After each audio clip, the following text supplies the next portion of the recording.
report on the grading work. Oh, okay. I didn't give it, but I got to see the people. Yeah. I'm trying, I think that's that church. That's good. Good congregation. Good people. Mhm. Good. How did you find them? Uh, It's not exactly next door to you. It's like an hour away. Yeah. So yes, Mr. Brook, Church Point. There's one way. This good distance. Yeah, it is.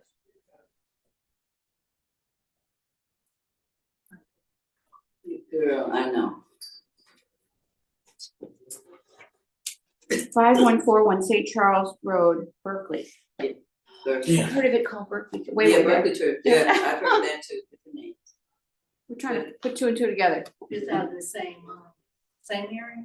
Well, It's the same it's church. in Berkeley is the name of the suburb, according to the Oh, internet. I see. Remember them?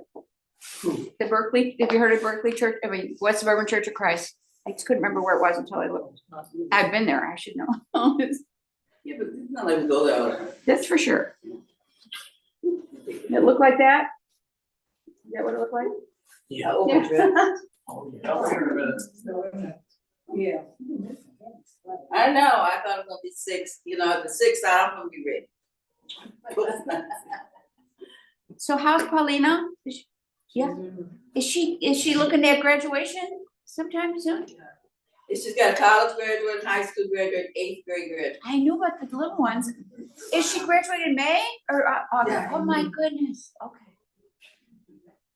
What's the next step? She coming back home?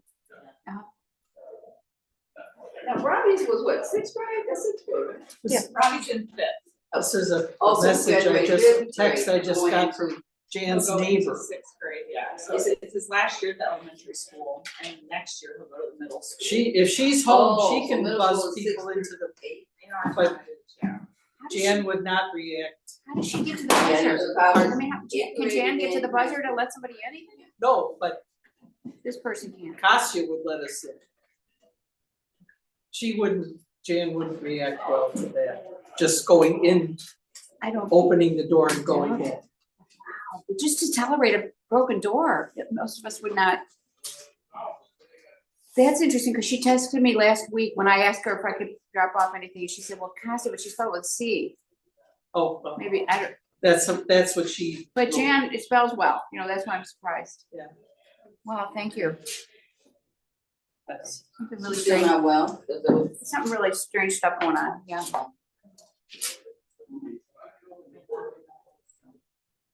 So the neighbors, Diana happened to meet the neighbor. That's fortunate because Jan doesn't snow enough.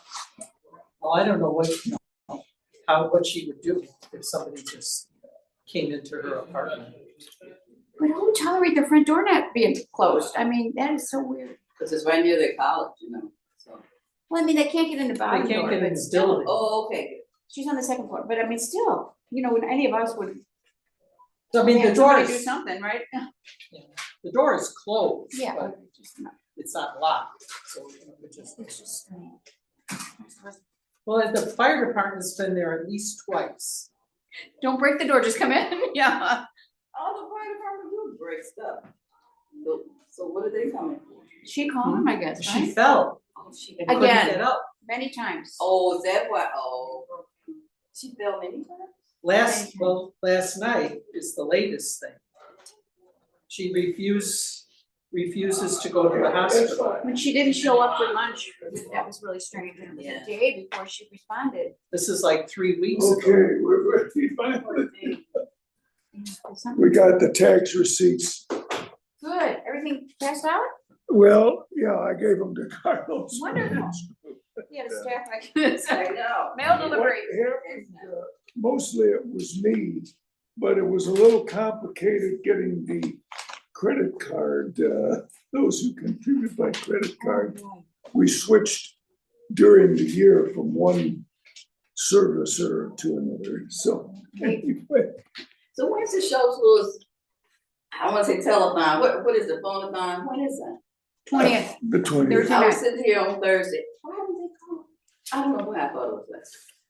You thought it was February 27th? March 20. No, it's been Come ongoing. again. And, well, we'll be ongoing in our study of Revelation. Michael is armed for, Equipped, equipped. we'll turn this thing on and welcome. There's that. Okay, anyway, we are, You might be about muted, the- Alan. It says mute. Are you muted? I don't know. Or is, or maybe that's if you do wanna mute yourself. Never mind. Okay, I think you're good. Okay, Really? I don't know. We There's nobody tuned in anyway. Right, It's, yeah. Yeah, but That's true. But we go on YouTube and you can listen to us several times throughout the week. not if you're muted. I think I'm. No, this says not muted. Okay, good, okay. Also, I'm sorry. It's all right, let's double check it. That's right. Well, where are we in Revelation? What's going on? We're in about the 16th chapter. We're at a part of Revelation where we read that years ago that it's the consummate struggle between good and evil, and good is going to win. The kingdom of the world has become the kingdom of our Lord and his Christ. And in the 16th chapter, we're reading about the wrath of God being visited upon those who don't have the mark of Christ, who are not followers of Christ. The 17th verse. What's that? 17th verse. Along about there, yeah. I think, let's see if there's anything we wanted to say. So these vials or bowls of wrath are poured on the earth, and people still won't repent. That's the spiritual point. I think that God is looking for repentance even up to the utmost degree, that it's never too late to repent as long as there's life. And that's the way that God is. We talked about the great river Euphrates being dried up and speculated as to why that was, perhaps allowing tribes from the east to come in and savage Rome. If that is, and we'll be talking more about that. I saw 3 evil spirits that looked like frogs, and that was one of the plagues of Egypt. Frogs, they came out of the mouth of the dragon, out of the mouth of the beast, and out of the mouth of the false prophet. We met those bad things before, and then we talked about miraculous signs deceiving the kings of the world. And then we talked about the battle of Armageddon. It's a place where battles had occurred throughout the centuries. And perhaps that's why it's described as that place, a place of battle. But this battle, not with chariots and horses or tanks or nowadays drones, right? We fight with drones, but it's more a spiritual battle. There's rumbles of lightning, earthquake. The great city split into 3 parts, and the cities of the nations collapsed. God remembered Babylon the Great and gave her the cup filled with the wine of the fury of his wrath. Every island fled away, and the mountains could not be found. From the sky, huge hailstones of about 100 pounds each fell upon men, and they cursed God on account of the plague of hail, because the plague was so terrible. Instead of repenting, they cursed God. So it talks about the great city, Babylon. And we've been talking about what is Babylon? Is it the literal Babylon by this time? The place of Babylon by the Euphrates River has been overcome for several centuries and is a place of desert, actually. And so we've said perhaps he's referring to the Babylon of the first century Rome. But we'll talk more about that as we go on. So, any thoughts on that? It's a terrible time, but we'll read more about it. Anything else? Oh, I was just going to mention before we go on, the fifth angel poured out his bowl on the throne of the beast. What's the throne of the beast? The beast is an agent of Satan. What would be the throne? We met in the letter to Pergamum, said you're where the throne of the beast is, because they're kind of the center of emperor worship in the province of Asia, as opposed to Rome itself. This verse for false religion is one of the great weapons of Satan. Come like a thief, we did all that. Okay, I guess it's time to go on then to the 17th chapter.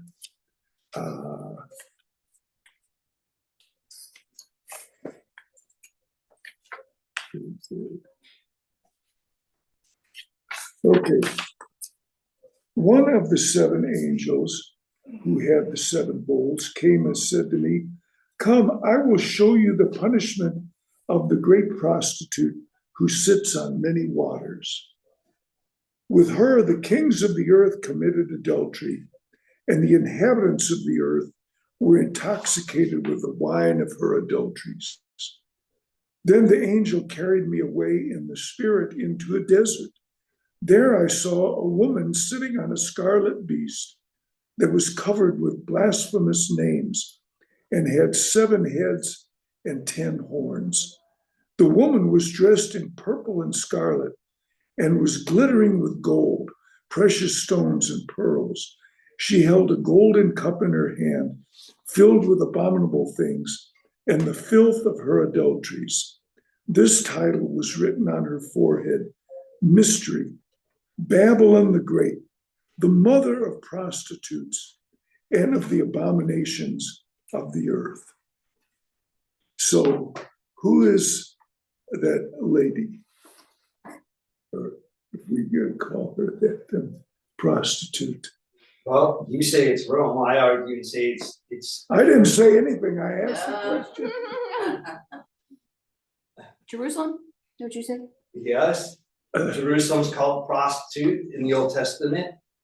In Acts chapter 4, we see that the Jews teamed up with the kings of the earth under Psalm 2. When Peter is quoting Psalm 2, he describes Psalm 2 and says that, the kings of the earth and, the people, came together, and that was the Jewish people, and, Herod Antipas and Pilate, as the kings of the earth. According to Psalm 2, if we just read Psalm 2 out of the Old Testament, we see that Zion, Jerusalem was over the earth. Okay, that was the place of the king, and he ruled, he ruled over the world, I mean, from Zion. So, the description about the colorful, the colorful fabrics, and the gold and the jewels, that description is also, used in Jerusalem in the Old Testament. Those who argue and say, well, the word sit for the seven mountains or 7 hills, I agree that probably the 7 hills are, refer to Roman government. Okay, but sit in the book of Revelation is not literal. I mean, she sits on many waters, and if you're going to argue and say the sit must be the city literally sits on 7 hills, then you've got to say that the city sits on many waters. And those who argue for Rome argue and say, well, Rome had many aqueducts. But the idea refers back to Babylon, where they had the river go in there and they had the canals going in there. So what I'm trying to say is that aqueducts are above ground and don't quite match the many waters. Let's read a little more before we finally answer that question, although the answer to that question is whoever leads the people into rebellion against God, rebellion against Christ.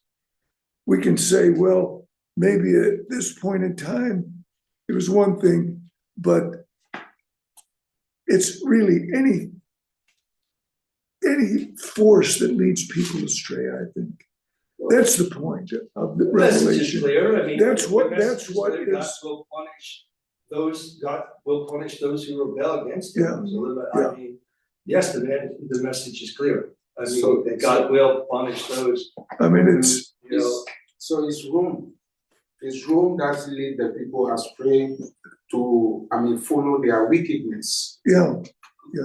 Rome lead even the Jerusalem to follow their wickedness. So Rome is the greatest harlot that was described. Even if you see the chapter 5, verse 18, and then when we are going, even chapter 19, Right. we'll still We'll declare get that, there. Rome is the Yeah. greatest harlot that lead the people It seems that follow their wickedness. that would be the most encouraging message to the people of the first century, that Rome is going to be overthrown. If this is written after 70 AD, Jerusalem has already been overthrown. Yeah. And That's the debate. that's the debate. This is, How is that a debate? What do you mean, the debate? I mean, It was this in is 70 AD, and the What? general scholarship is that the book is from 25 years after that. repeat again. Repeat again. Jerusalem was fall. I understand Jerusalem was fell in 70 AD. And the general scholarship says the book was written after that. Yeah, what's it based on? Irenaeus' statement. Yeah. That's it. That's all you have is Irenaeus' statement. Yeah. Read the introductions and commentaries. They're all going to say, well, it's Irenaeus' statement. yeah. I mean, you can argue that there are perhaps references to the death of Nero and rumors of his coming back, which puts it later. But I think most people agree that it was later. But again, we can argue about that all day. But the point is, those forces which are against God are going to be overthrown. I saw that the woman was drunk with the blood of the saints, the blood of those who bore testimony to Jesus. Now, you're right, Jerusalem persecuted the prophets Locals persecuted. and persecuted. the Christians. Christians. Paul encountered And that. Nero through his government Nero persecuted And the then Christians too. later emperors did that. But there are people that have persecuted the followers of Jesus throughout the centuries. So it's something that can be read as an encouragement to them and an encouragement to us. We're reading about the final plagues and the final battle. It hasn't come yet for us. Rome is not overthrown until 476 AD. But to God's view, that's a short time. So anyway, we'll read on. When I saw her, I was greatly astonished. Then the angel said to me, why are you astonished? I will explain to you the mystery of the woman and of the beast she rides, which has the 7 heads and 10 horns. The beast which you saw once was, now is not, and will come up out of the abyss and go to his destruction. So, what's going on there? That's again a matter of some debate. The beast which you saw, the agent of Satan, once was, now is not, and will come up out of the abyss. Well, if we'll see who's coming up out of the abyss for the final struggle, and that's Satan and his angels. What they once were are not now. Why would they not be now? Or then? Perhaps because Satan is bound.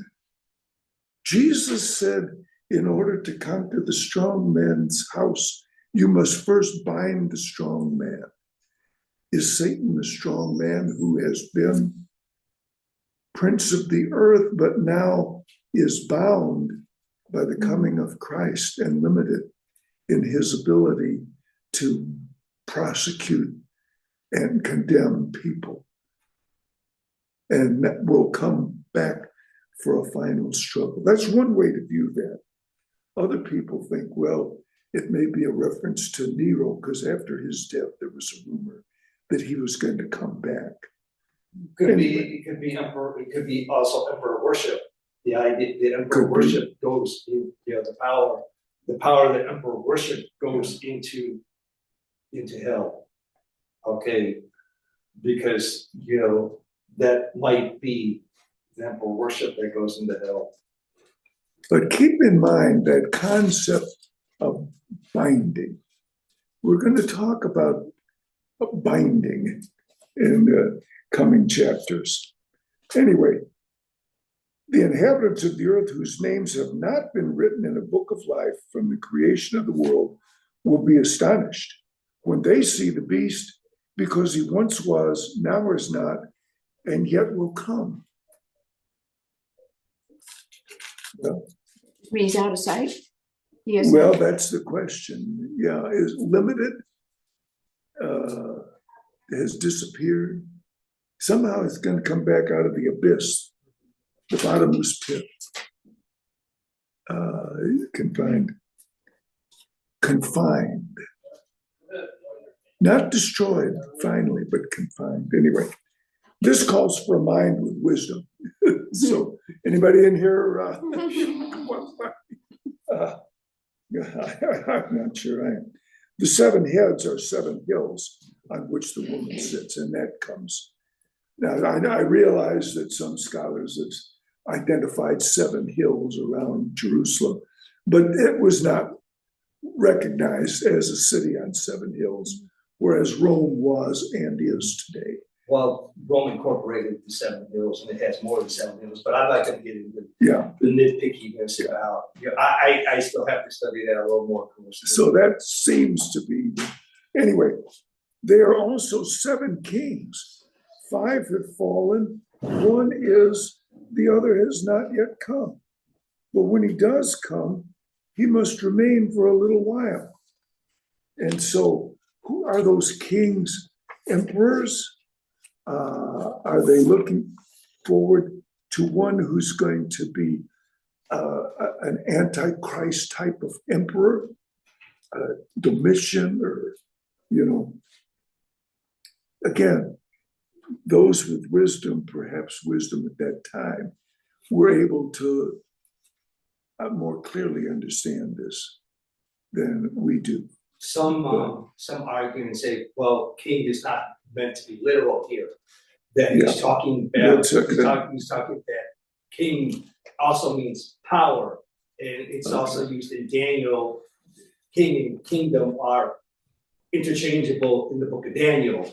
But Daniel clearly has, in 7:17, he says that the four beasts are four kings who will rise out of the earth. And he also says earlier about the third beast has four heads. See, the point is that some of them are trying to force Daniel 7 into this passage. Well, John and Daniel are talking about the same thing. Okay, no, John and Daniel are not talking about the same thing. Right, not Okay. necessarily. The heads are not equal in chapter 7 of Daniel. Like I said, one beast has four heads on it. So even though there are 7 heads, 4 kingdoms, and 7 heads, that doesn't mean they're talking about the same thing. And No. king is used for the person, not, generally a power, a power that just exists, like Egypt and Assyria, Babylon. We're all great empires, so some people try to sit there and say, well, see, that's all. The king means simply empire because of Daniel. Yeah. So anyway, the beast who once was and now is not is an 8th king. He belongs to the 7 and is going to his destruction. And maybe that's the most significant phrase, is going to his destruction. Any of these kings who resist God and Jesus are going to their destruction. It is clear the 8th king is one of the 7 kings. Well, I don't want to use the word one, but in the Greek, literally, it is, he is out of them or from them. Okay, literally, the King James has of them, but I'm not being so picky. The New Living Standard says that the New Living Translation has So like- we could go on. like them, but the word like is not there. The word is in the Greek. He is out of the 7 or, out of the 7. To be fair, some have identified the one who was there a little while with Titus, who was involved in the destruction of Jerusalem and who didn't have a very long reign. But anyway, the 10 horns you saw are 10 kings who have not yet received a kingdom, but who for 1 hour will receive authority as kings along with the beast. They have one purpose and will give their power and authority to the beast. They will make war against the Lamb, but the Lamb will overcome them because he is Lord of lords and King of kings, and with him will be his called, chosen, and faithful followers. It's a good, are these subsidiary kings to the king of Rome, or the emperor? Are these other kings who come later and are leaders against Jesus,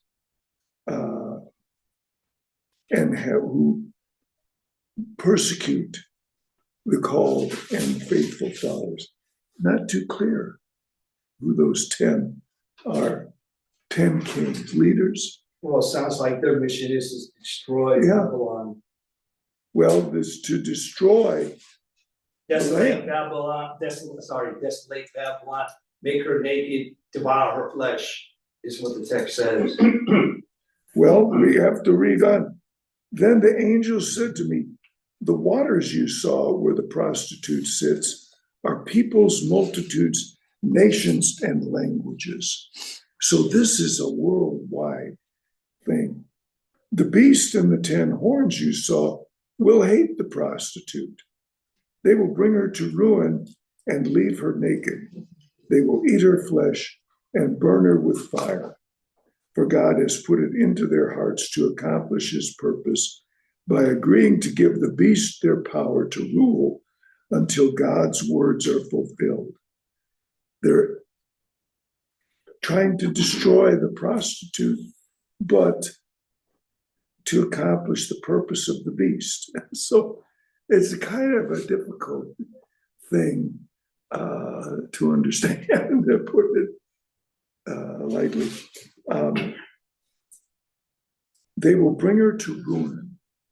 Well, there were some forces that ultimately brought Rome to ruin, but they were not forces of good. They were evil also, and just as opposed to the Lamb as the Rome was.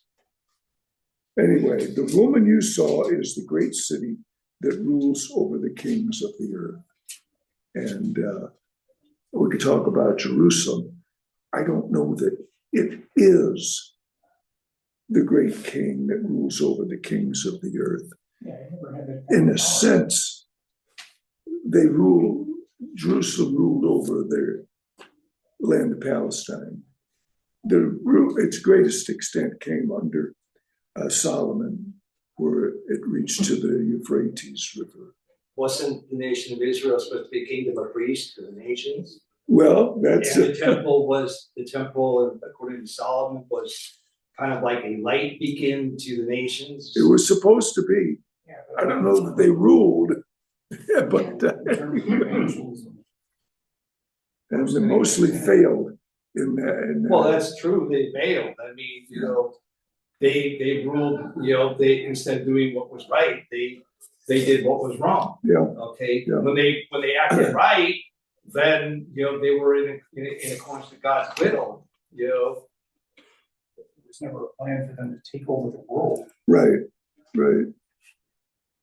There wasn't No. a plan for them to take over their own land, which they never finished. Those in the Reformation, such as Luther, and even some of the commentators who came into the 19th century, identified this force as the Catholic Church, but that's kind of Yeah, Adam Clark commentary said that it was, you know, 7 electorates, archbishops from the German Empire. The Germans took, I'm not as into Roman Catholicism and Rome and how this all comes together, just commenting what, you know, one man says. I just find that really strange that you're hearing, 7 churches are hearing that hundreds of years down the road that the Germans are gonna come in and they're gonna take over, the Roman Catholic Church or whatever. Anyway, Adam Clark is the one who interpreted 666 as the Latin Church. That was his interpretation. He was a Protestant. He was basically a Church of England and Methodist, a type of commentator from the early 19th century, and is often very useful in studying the scriptures. I've got a couple of his volumes. Anyway, but I don't know what more we could say about that chapter. Again, I think the thing to remember is if it was a message of hope to Christians struggling against the Roman Empire in the first century, looking forward to a time when this seemingly unconquerable force would be overcome, would be a hopeful thing. It would be something to assure them that God is in control. If we're sitting in the 20th century, what is the force that faces Christians as opposed to Christianity? I don't know that it's a geographic location. When I was growing up, it was identified as communism, because communism was an anti-Christian force, anti-religion. So they were the great prostitute leading men astray. Now, I don't know what it is in this 21st century, just humanism as a force. We can't really say, well, here's the bad guys and they live in this. Now it's all over now. Yeah. Secularism. I guess some people would say, well, China is there, Yeah. or Putin is there, and Russia, or some of these seemingly godless forces. But the point is that those will go to destruction. And maybe there's some forces in our own country. Maybe there's some forces in Washington, DC that are really opposed to the real message of Christ. Maybe there's some forces in Springfield, Chicago, come on, evil is Yes. everywhere. down in downtown Chicago, in this ward. Anyway, Well, Paul speaks about the movement in Second Thessalonians of lawlessness. Second Thessalonians Yeah. chapter 2, that lawlessness will reach its climax with the man of lawlessness. In other words, the Antichrist. Yeah. But, it's a general term. I mean, I don't think that our governments, even the US government, can be, against God's ways. yeah. But God is the one still in control. He has all power, and He's only gonna allow this so much. We'll see how God allows all this. Well, yeah, we're supposed to obey no matter what.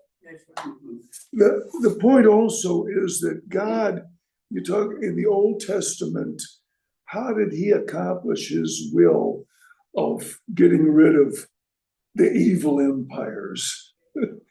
He used other empires, themselves not godly. Assyria is overcome by Babylon. Babylon is used as a tool.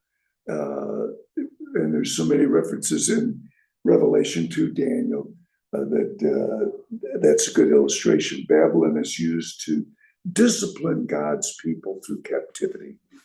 Babylon is tossed aside, the Old Testament, as a tool when God is done with it. So He uses the Medo-Persian Empire to overcome Babylon. The Greeks overcome the Persians, then the Fourth Empire comes, the Roman Empire, the Fourth Empire.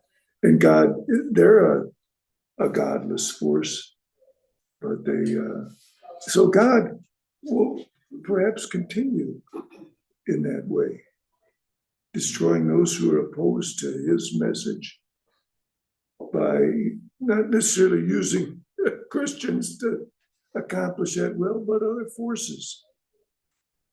Anyway, I was looking at my notes, I don't have too much more on it. It's 17th chapter.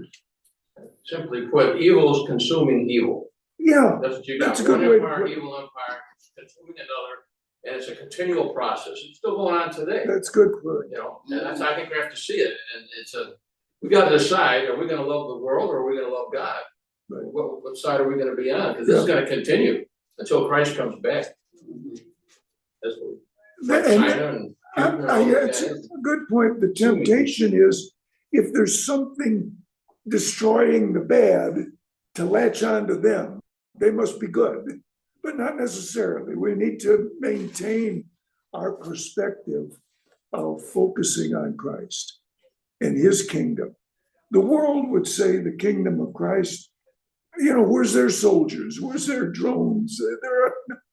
They're weak and useless. But the scripture says that that's where the real strength is. They're going to go on forever and ultimately conquer. The stone cut out of the mountain, which knocks the Roman Empire, is Christianity, isn't it? It reminds you of the instances in the Old Testament where God hits people against themselves to give the Israelites victory. And Okay. you almost see that in the history of the rise and fall of certain empires. They seem impregnable, and then all of a sudden they're mired in these internal squabblings, and they become ripe for the taking by some other Well, empire. But almost out of nowhere, unless you attribute it to God's bring behind the scenes.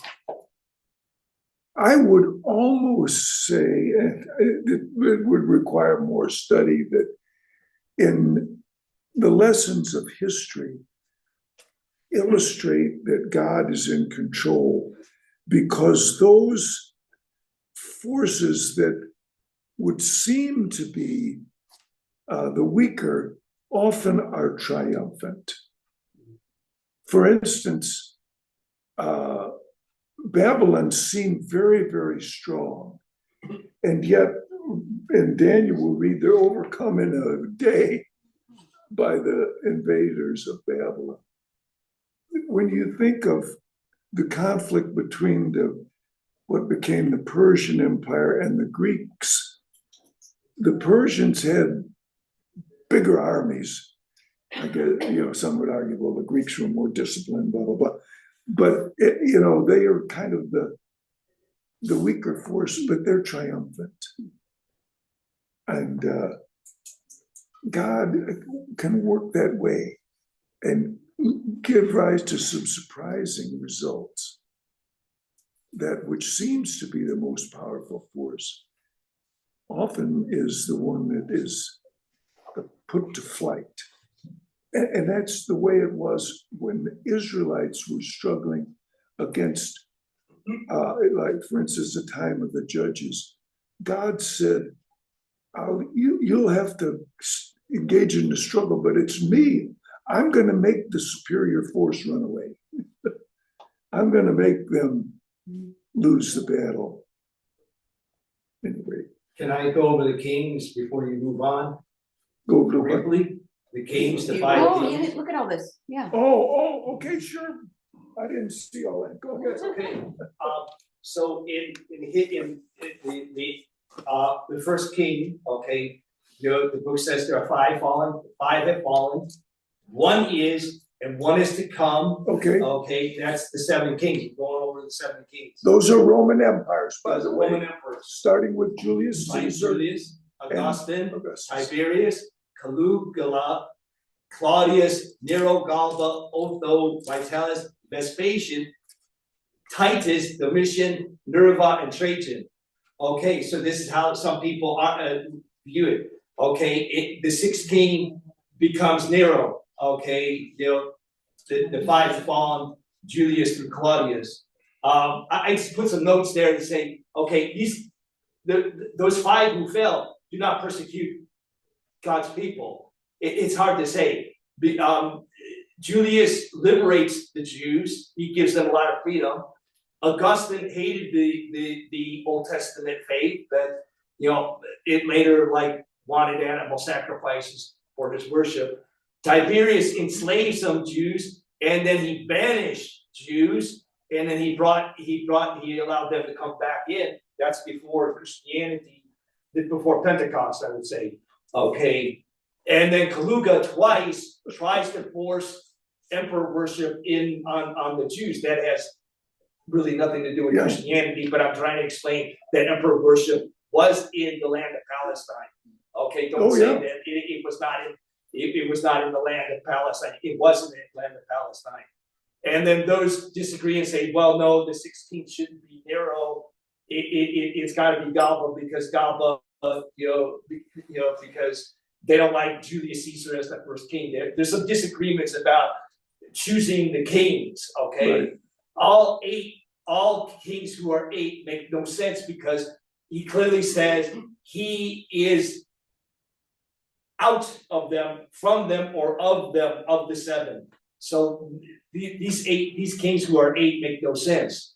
And I didn't get into it, but we have a paragraph, in Titus on Nero's persecution. Okay, and there's some church tradition that says, Nero persecution. And however, we don't have any in Roman literature, any great persecution or mass persecution or any order of persecution out of Domitian. That's some of the debate. That's not in any Roman literature. But, church tradition says that there was a mass or a great persecution done by, Domitian. I think that they're confused because the Romans called Domitian the bald-headed Nero because his tax policies were the same as Nero's tax policy. So when you hear this, well, Domitian was just like Nero, so people draw the conclusion that he was exactly like Nero, but that was because of his tax policies. Yeah. Technically, Julius Caesar was never a king or an emperor, I guess. He was an emperor, it says so, and it's in Josephus, it's in Josephus. Right now, which doesn't say that. He was proclaimed a dictator at the end of his life. Otherwise, he was a general. I don't have the information right now, but I can get the information. that, There are those who don't agree with my position on Nero and Jerusalem, who say that Julius Caesar was the first emperor. this illustrates the difficulty in identifying just who the kings are, because, this is a list of the emperors. Some of these reign very short times. Galba and Otho are in very short times, almost, some ignore them kind of. I read a commentator on Daniel that said the first emperor was not Julius Caesar, but it was the guy who came right before him, Pompey, that he was an emperor. So it illustrates the difficulty. Is it even necessary to Mhm. That's Yeah. the point. do any of this? I mean, Yeah. It's okay, interesting. What's it the change anything? This is what Revelation does. main conclusion you come That to in is the- that there are gonna be some bad things that happen, but ultimately God wins. That's right. And That's right. Jesus the and message we for win, us. It's All my of this- mental exercise. I guess it's a mental It's exercise, interesting. but ultimately, there's no way to know. And Well, all I can say is you can reason it out, and there's some clues in the book of Revelation that it takes some time and people don't wanna take the time, or people want fast answers, like go to Burger King and give me my Whopper, or go to McDonald's and give me my hamburger. And some of these problems do not go, you just don't go to McDonald's and say, give me a hamburger, and here's the simple solution. Anyway, But the message is clear, I agree, the message of Revelation is clear. we will go on into chapters 18 and 19. These are descriptive poems about the fall of Babylon and salvation and glory and power belong to God. So read those. Those are words of encouragement, especially the 19th chapter. And then we get back to more prose, the rider on the white horse. But You're not gonna be here next week. I'm not gonna be here next So, week. Save that for 2 weeks. Two weeks. We're not gonna take Revelation 18 next week. I'm gonna be in Florida as serving as my wife's valet. We'll take another detour. What are you doing next week, or Steve doing next week? Steve's on our way. So I asked Matt to think about it, so if Oh. he decides not to, and I don't think, I thought we'd break him in. He's about due to break in here. So you can let me know Wednesday, okay? That would be fine. If probably he is not here,